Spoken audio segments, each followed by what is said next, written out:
1. You are going to hear a conversation between an agent and a client. First, you have some time to look at questions 1 to 6.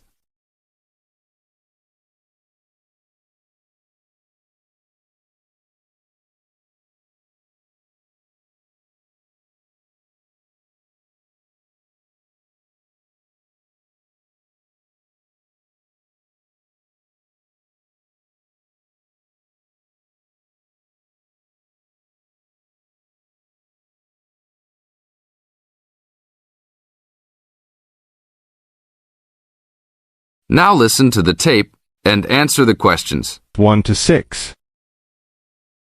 Hello? Hi, good morning. Are you open yet? Yes, we are. Come in. Would you like to rent an apartment in the city? Well, kind of. I'd rather rent one near the harbor if possible. Oh, okay. Do you like the water? Yes, I do, but I actually repair sailboats for a living. So I'd like to be close to work. That's understandable.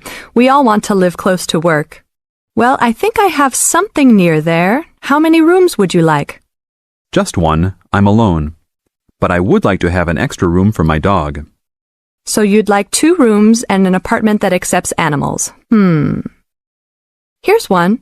It's 1 block up from the harbor and renting for $445. How's that? That's perfect. Just what I was hoping to pay. What floor is it on? Floor? Oh, it's on the 12th floor. That's too high. I'd like to be on the 1st or 2nd floor so that I don't have to use the elevator. My dog, he's scared of them. Oh, well then, that's a little more complicated.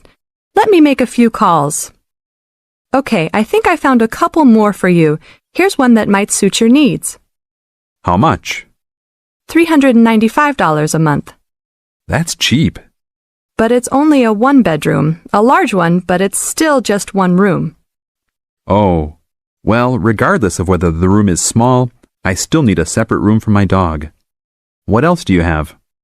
Then I have a 2-bedroom for $565 on the 2nd floor that is a little further away from the harbor.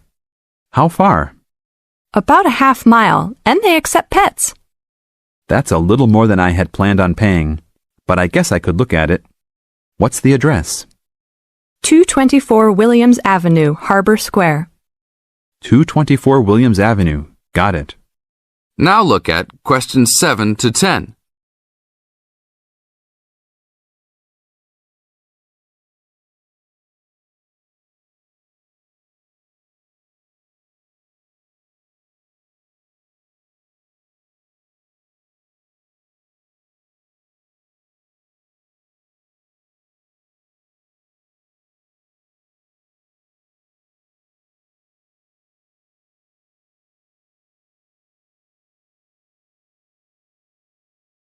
As the talk continues, answer questions 7 to 10.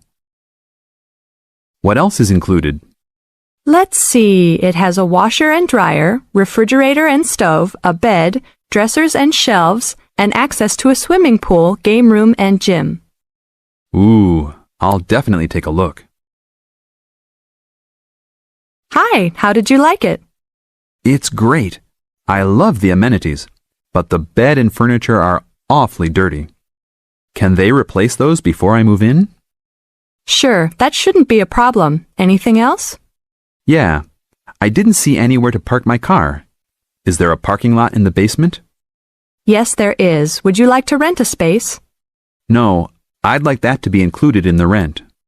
Oh, well, I'll see what I can do, but I can't guarantee that. Do you want to take it anyhow? If those 2 issues were solved, I would love to take it. That is the end of part 1. You now have half a minute to check your answers.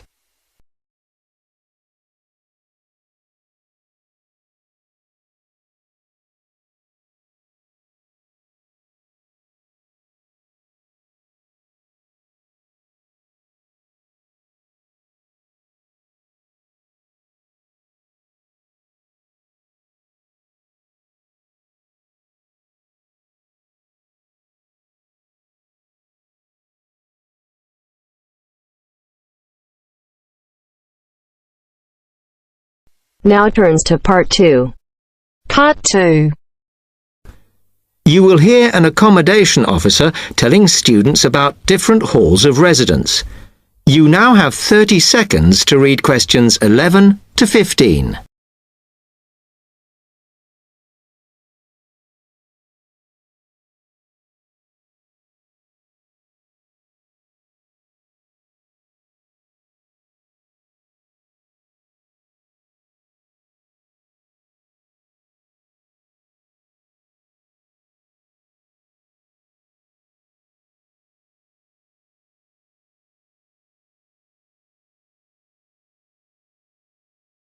Now listen carefully and answer questions 11 to 15. Good afternoon, and welcome to Stanton University. I'm here to tell you about the various halls of residence we have available, should you choose to come here. We aim to offer accommodation in halls to all first-year students, and you'll find there's a good variety to choose from. First of all, there's Brown Hall, which, as you'll see, is not the most modern of buildings, but it is very popular with some students. It's got a good sense of community, some nice refurbished kitchens, and unlike the other halls, it has recently had a gym built in its basement. Another option is Blake Residence, which is built like a large house, and so everybody cooks and eats together. It has its own sectioned-off bit of private garden and is even more peaceful because this is an all-girls residence. Although, of course, boys are allowed to visit the hall and, I understand, frequently take part in cooking dinner. The largest hall we have is Queen's Building, and this has been upgraded recently. The original parking area has been built on so that the hall now has a large common room, and each bedroom now has its own shower room, which many students regard as a real bonus. A further option is the Parkway Flats, which won an award for design in its day. And this building now has a preservation order on it. This has meant that only a limited amount could be done to upgrade it, and the surrounding area is important, so parking is not permitted around the flats. However, the flats do have many extra facilities, such as a special computer room, a small library, and a self-service restaurant. The cost of breakfast, lunch, and dinner is covered in the fees for this hall, so it does look a bit more expensive. The last residence we can offer you is Temple Rise, which again is slightly more expensive than other halls as the rooms are larger. This has got very lovely views across to the coast, and this more than compensates for the fact that bathrooms here are shared between 6 students. However, the hall has domestic staff who clean the rooms once a week, so this is perhaps an attractive option for the messier amongst you. You now have 30 seconds to read questions 16 to 20.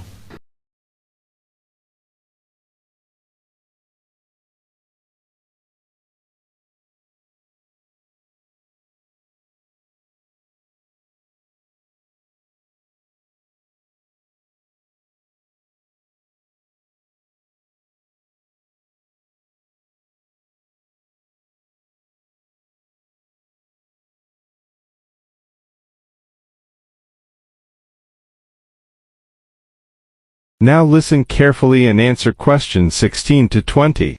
Now, if I can just show on this wall map here where they all are, you might like to go and have a look round. If you come into the main university entrance, at the first junction, you'll find that Brown Hall is on the corner opposite the theatre. So you're nice and near the station here, though I think it can get a bit noisy with traffic. The same applies to Blake Residence, which is directly facing the junction to the university entrance. These halls are often used by medical students and such like, as they're out all day, so don't notice the noise. Anyway, if you then walk along Campus Road towards the main circle, you'll see the library on the corner, and Queen's Building is just past that as you head north. You will find that it is quieter here, and you may get fewer visitors. By the way, the circle is quite a feature of the campus, as it's set into the hills and has a brand new sports center in the middle. It's worth going to look around it. Now, the Parkway Flats are on the opposite corner to the library, facing the circle, as you head towards the main buildings. The main buildings are only about a 5-minute walk from here, and places in these halls go quickly, so my advice is to reserve your place as soon as possible. Then, Temple Rise is inside the circle, next to the sports center, but further from the main university buildings. Now, if you'd like to go off and physically look... That is the end of part 2. You now have half a minute to check your answers.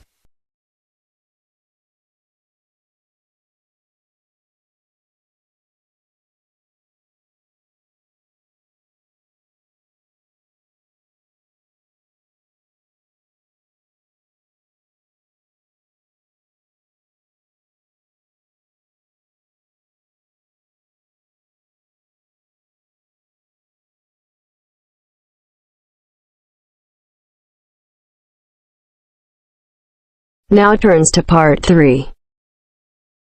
Part 3. You'll hear two students discussing a survey they have to write as an assignment. First, you have some time to look at questions 21 to 26.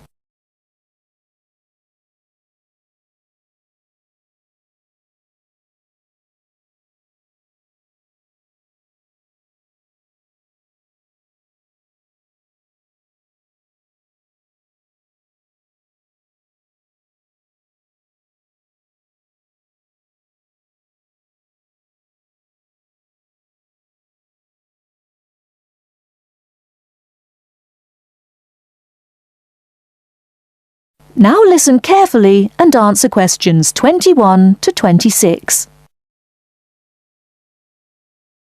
How is your market research project going, George? Very well, actually, Anna. I've just got the results of the survey back, and so now I have to draw some conclusions from the information I've collected. That's good.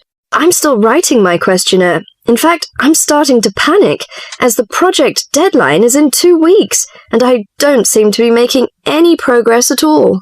What is your topic? Forms of transportation in the city. What about you? I've been finding out people's attitudes to the amount of violence on television. That's interesting. What do your results show?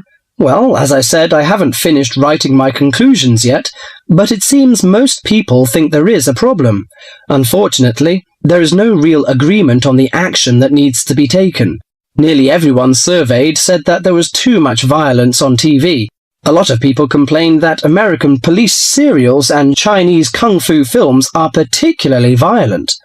The main objection seems to be that, although a lot of people get shot, stabbed, decapitated, and so on, films never show the consequences of this violence. Although people die and get horribly injured, nobody seems to suffer or live with the injuries. Any children watching might take the heroes of these programs as role models and copy their behavior. So, what did most people suggest should be done? A lot of people were concerned about how these films affect children. They are particularly worried that children will try to behave like the stars. The survey shows that violent programs should be broadcast after 10 p.m., when most children are already in bed. There is also a significant minority of people who feel that violent films should be banned altogether. Or how did people feel about the violence on news broadcasts? Most of the responses I have looked at have felt that violence on news broadcasts is more acceptable, as it's real. Although it's unpleasant, it is important to keep in touch with reality. Still, many people thought that it would be better to restrict violent scenes to late viewing. Before you hear the rest of the talk, you have some time to look at questions 27 to 30.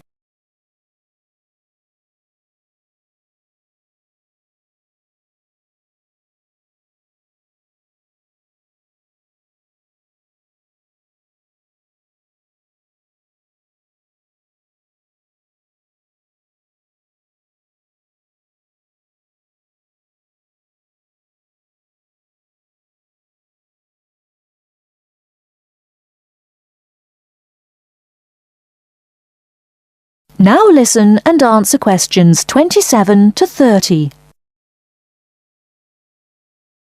Your survey sounds very good. How many people filled it in? I gave out 120 and I got 70 back. That's a very high rate of return. Who did you give your questionnaires to? I gave a copy to every student in my hall of residence and a few to friends from other colleges. Don't you think that this will influence your results? How do you mean? The people in your hall of residence are all about the same age. They're all students and from similar backgrounds. Therefore, it is likely that they will have similar opinions. Your results represent student opinion, not public opinion. So how are you going to do your research? Well, I'm going to interview my respondents in the shopping mall. What I'll do is ask people if they have 5 minutes to spare to answer a few questions. If they agree, I will ask them some multiple-choice questions and tick off their answers on my sheet. Isn't it very difficult to ask meaningful questions using multiple choice? Yes, it is. The secret to writing a successful survey is to write simple multiple-choice questions that target the information you're looking for. There. It's better to write a lot of short, specific questions than longer general ones. So that's why it is taking you so long to write. Yeah, but I hope I'll be ready to start interviewing at the weekend. That is the end of part 3. You now have half a minute to check your answers.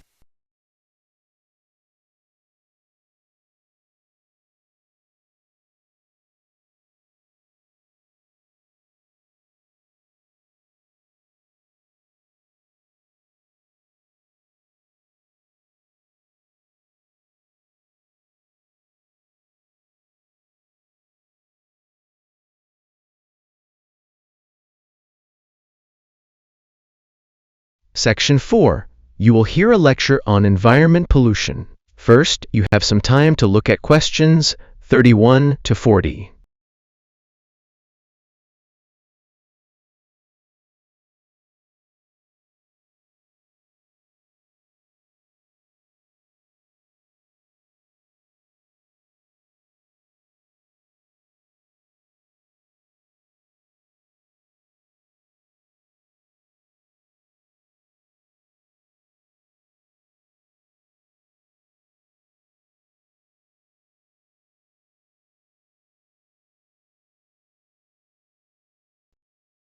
Now, listen carefully and answer question 31 to 40.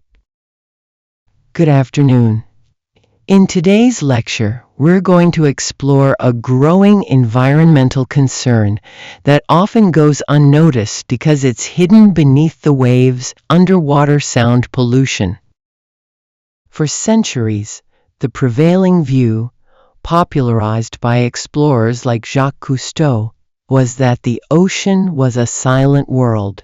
However, we now know that the marine environment is a rich, acoustic landscape. Because light travels very poorly through water, visibility is extremely limited once you descend more than a few meters. Consequently, marine organisms have evolved to rely on sound as their primary sense for interacting with their world. In the last century, human activity has fundamentally altered this acoustic balance. This anthropogenic noise, as we call it, comes from several major sources. Shipping is by far the most pervasive. There are over 60,000 commercial vessels on the ocean at any given time, and the low-frequency hum of their engines has created a constant background drone. Another significant source comes from the oil and gas industry. To map the ocean floor, survey ships use seismic air guns. These devices essentially set off controlled explosives that send high-energy sound pulses to the seabed. The way these sounds bounce back tells geologists where minerals are located, but the noise can be heard for thousands of kilometers. Finally, we have military sonar. This high-frequency sound is used specifically for the detection of stealthy submarines, but its intensity can be devastating to biological life. So, why does this matter? For many marine mammals, sound is their sight. Dolphins and whales use echolocation, bouncing clicks off objects, to navigate and, more importantly, to track down prey. When the ocean becomes too noisy, these animals experience what scientists call masking. Imagine trying to have a conversation in a crowded room with a loud lawnmower running next to you. In the ocean, this noise interferes with the social signals whales use to find mates or keep their pods together. In more extreme cases, the results are physical. Close proximity to a seismic blast or a sonar pulse can cause internal injury to an animal's sensitive hearing organs. We have also seen a direct correlation between naval sonar exercises and mass stranding events, where whales beach themselves in a state of panic. Over the long term, we are seeing evidence that certain species are being forced to abandon their traditional habitats, significantly altering their migration patterns to find quieter waters. Fortunately, there is a push for better engineering solutions.